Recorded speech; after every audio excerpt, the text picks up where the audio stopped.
안녕하세요. 환경영향평가 알아가기 그 세 번째 시간입니다.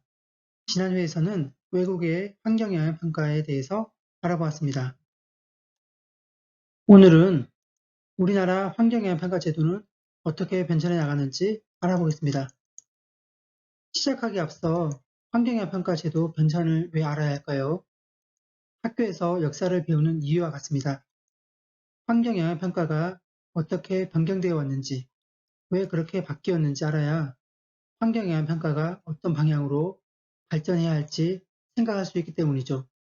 그럼 강의를 시작하겠습니다. 그럼 우리나라 환경영향평가 제도 변천에 대해서 알아보겠습니다. 우리나라에서는 1977년 제정된 환경보전법에서 사전협의라는 명칭으로 환경영향평가 도입 근거가 마련되었습니다. 최초 법에는 행정기관에서 시행하는 사업만 환경영향평가 대상이었습니다. 1979년에 사전협의가 환경영향평가 및 협의로 명칭이 변경되었고 1981년에는 환경영향평가 대상이 행정기관에서 공공 및 정부 투자기관으로 확대되었습니다. 1986년에는 공공기관에서만 시행하던 환경영향평가가 민간개발사업으로 확대되었습니다. 이후 1990년에 환경정책기본법이 제정되었습니다. 1991년에 시행령 제3조에 사전협의라는 명칭으로 사전환경성 검토 근거가 마련되었으나 실제 사전환경성 검토는 행정계획 및 사업의 환경성 검토에 관한 규정, 국무총리 훈령으로 발령된 건데요. 이게 제정된 1994년부터 시행되었습니다. 그리고 그간 환경보전법에 근거를 두고 있던 환경영향평가에 대한 내용도 환경정책기본법에 규정되었고 주민의견 수렴 절차, 사후관리 제도 등이 신설되어 환경영향평가 제도가 조금 구체화되었습니다. 이후 1993년에는 그간 환경정책기본법 제26조, 27조, 28조 이렇게 3개 조항을 근거로 시행하던 환경영향평가에 대한 내용을 환경영향평가법이라는 단일법으로 제정하였습니다. 이때부터 주민의견 수렴을 위한 설명회, 협의내용 관리 대상 비치, 공사중립명령 미이행 시에 대한 처벌조항, 그리고 시도 조례에 의한 환경영향평가 실시 근거 등을 마련하였습니다. 환경영향평가 체계가 이때부터 구체화되었다고 볼 수 있습니다. 한편 사전환경성 검토는 그 근거법을 환경정책기본법으로 하고 대상계획 등 세부 내용은 국무총리 훈령을 근거로 하는 것을 1999년에 환경정책기본법에 규정하게 되었습니다. 참고로 이때까지는 사전협의라는 명칭으로 사용했고 사전환경성 검토라는 용어는 2002년 12월에 처음으로 법에 명시되었습니다. 아주 예전 자료를 보면 사전협의 검토서라고 쓰여 있는 것이 있는데요. 사전환경성 검토서라고 이해하시면 됩니다. 또 환경성 검토라고 쓰여 있는 것도 볼 수 있을 겁니다. 이것은 환경정책기본법을 근거로 한 협의가 아니라 국토의 계획 및 이용에 관한 법률 등 타법에서 개발 사업 등에 대한 허가를 하기 전에 환경청 등과 협의하라고 규정된 내용이 있는데 이를 근거로 협의한 것을 환경성 검토라고 합니다. 1999년도에는 세기말이라 그런지 법이 많이 바뀐 것 같습니다. 환경영향평가법도 환경, 교통, 재해 등에 관한 영향평가법으로 제정되었습니다. 말 그대로 그전에는 환경영향평가, 교통영향평가, 재해영향평가, 인구영향평가로 구분되어 있던 법이 이름이 비슷하다는 이유로 통합된 것 같습니다.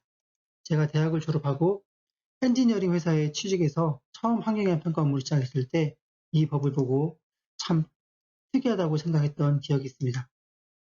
법은 통합되었지만 여전히 각각의 환경영향평가서는 별도로 작성되어 각각의 절차대로 협의가 진행되어서 큰 실효성이 없었다고 생각됩니다. 당시 행자부, 공교부, 환경부 소관 법률을 통합해서 운영함에 따라 여러 가지 불편했을 거라 생각이 드네요. 그래도 의미를 찾자면 스코핑이라는 평가 항목 범위 획정 제도가 시행되었고 환경영향평가서 부실 작성 방지를 위해서 분리발주 제도가 도입되는 등 환경영향평가 제도가 보완되었습니다. 참고로 이 시기에 처음 시행된 스코핑 제도는 평가 항목 범위 등을 선정하는 절차를 거침으로써 환경영향 평가를 하는 데 있어서 필요 없는 항목은 제외해서 선택과 집중을 통해 환경영향 평가의 효과를 높이기 위해서 도입되었는데 사업자가 신청할 경우에만 하도록 규정되어 있어서 실적이 거의 없었다고 합니다. 환경, 교통, 재해 등에 관한 영향평가법이 2008년에 환경영향평가법으로 다시 분리가 되었습니다. 2001년부터 시행된 자율적 스코핑 절차가 의무화되었고 주민 의견 재수렴 조항이 신설되었으며 평가서 내용을 정보통신망에 공개하도록 하고 환경 영향이 적은 사업에 대해서는 간이 평가 제도를 하도록 하는 등 제법 큰 변화가 있었습니다. 2011년에는 그간 환경정책기본법과 환경영향평가법으로 이원화되어 운영하고 있던 사전 환경성 검토와 환경영향평가가 통합되었습니다. 환경영향평가 제도에서 큰 변화 중의 하나라고 볼 수 있습니다. 통합되면서 그전의 사전 환경성 검토가 전략 환경영향평가와 소규모 환경영향평가로 분리되어서 전략, 소규모, 환경영향평가 이렇게 세 가지 형태로 운영하기 시작했습니다. 환경영향평가사라는 자격제도가 도입되었고 환경영향평가업을 1종과 2종으로 구분해서 1종은 환경영향평가서 작성을, 2종은 자연 환경조사만을 할 수 있도록 구체화하였습니다. 참고로 환경정책기본법을 근거로 시행했던 사전 환경성 검토서는 환경영향평가 대행자로 등록하지 않은 업체에서도 작성할 수 있어서 부실 작성으로 인한 문제점이 적지 않았었습니다. 2016년에는 전략 환경영향평가 제도에 급진적인 변화가 있었습니다. 앞서 연구보고서에 대한 소개 시간에 잠시 말씀드렸었는데요. 관계부처 간 공동연구를 통해서 도출된 내용을 법제화한 것입니다. 전략 환경영향평가 대상계획을 5년마다 평가해서 대상계획을 추가하거나 제외하는 티어링을 도입하였고 입지가 없거나 정량적 평가가 곤란한 계획에 대해서는 약식 전략 환경영향평가를 할 수 있는 근거를 마련하였습니다. 또 예전에는 평가 협의 후 승인이 취소된 사업을 다시 승인 신청할 경우 평가 협의 절차도 다시 거쳐야 했던 것을 협의 후 5년 이내에 다시 승인을 신청할 경우에는 평가 협의를 생략할 수 있도록 규제를 완화하였습니다. 참고로 평가법은 절차법이라서 계획이나 사업의 승인 전에 반드시 협의 절차를 거치도록 되어 있습니다. 협의 절차를 거치지 않을 경우에 승인 과정에 중대한 하자가 있다고 보고 승인을 취소할 수 있다는 것이 법원 판례입니다. 그래서 이 법 시행 전에는 어떤 사업에 대한 승인을 신청했으나 환경적인 이유가 아닌 다른 이유로 승인 취소 또는 자진치하를 한 후에 다시 승인을 신청할 경우에 환경영향평가 협의 절차도 다시 진행했어야 했습니다. 이로 인한 사업자의 시간적 경제적 부담을 덜어주기 위해서 협의 후 5년 이내에 다시 승인을 신청할 경우에는 환경영향평가 협의를 거치지 않아도 된다는 근거를 마련하였습니다. 다만 이때 사업계획이 최초에 협의한 환경영향평가와 달라진 경우에는 해당이 되지 않습니다. 이 부분에 대해서는 주요 법령에 대한 소개 시간에 자세하게 설명을 드리겠습니다.